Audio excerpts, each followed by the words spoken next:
Yeah, I was really amazed at the impact those protests have. Viewers might know it more as the anti-COVID protests that happened at the end of last year, where you saw people actually calling for an end for the Chinese Communist Party and for Xi Jinping, and the impact those protests had everywhere was really. I was impressed by it.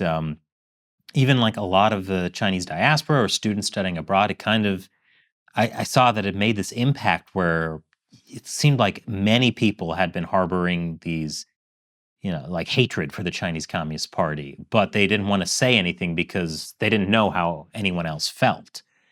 And this was kind of the moment that people started to realize, oh, it's not just me. Yeah, and I also think it was, a very eye-opening experience for a lot of youngsters or teenagers or young adults in China as well. Because I think before the protest, they still had some kind of fantasy or hope that perhaps the Chinese Communist Party can one day be better at governing people. So, for example, even during the 2019 protests, I did receive a lot of messages from my Chinese classmates that, oh, they would not support the protests of Hong Kongers. They thought Hong Kongers were unreasonable and Hong Kongers were violent, and a lot of, complaints and disagreements like that. But what's interesting was when the protests broke out in China, a lot of these, former classmates actually started messaging me, apologizing for what they've said to me in 2019, Wow. and saying that, oh, they finally understood what Hong Kongers were fighting for. That was a very, very powerful moment for me and very memorable experience for me, because I thought, oh, wow, people can change, people's mindsets can be changed and people can really come to realize the reality that they're living in.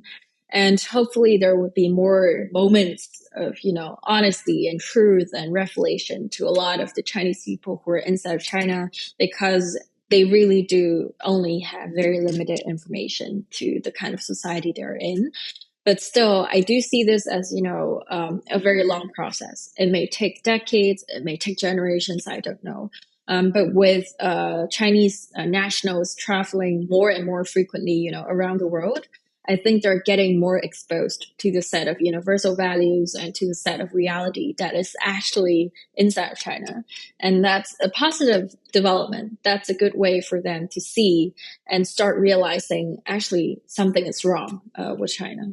Well, so what advice would you give to someone either in Hong Kong or mainland China who wants to do something but feels the pressure is just too overwhelming? I think the first thing is definitely just to be a bit more open-minded, and it's so because what I've seen actually in a lot of cases that I know is that when people first started realizing, the kind of different sets of reality that they're in, there would be a very intense period of having to accept that, oh my God, the world I knew was fake, was false. And that was very depressing for a lot of people I knew. So I think, the first step is definitely to take care of the mental health. It's definitely a lot to take in. But then I think start, understanding more history, understanding the past events that have led one thing to the other, to understand the root cause of it. And then perhaps start, speaking to people around you, understanding if they have similar thoughts, and building networks. I think is very, very important, because what the Chinese Communist Party has always done is to break up trust between people. So network building is actually the thing that the CCP is the most afraid of. So it's important that people who are still, inside of China and inside of Hong Kong continue doing that, even though, they don't have to, just start a protest, tomorrow. It's not, I don't think that's something that we are expecting to see, but keeping that spirit alive and keeping that network active, so that when the window of opportunity comes, we are able to seize that period to actually, push for meaningful changes. I think that's the mindset and that's the spirit a lot of Hong Kongers are harboring right now. And that's the same, for people who are in regimes and when they cannot leave.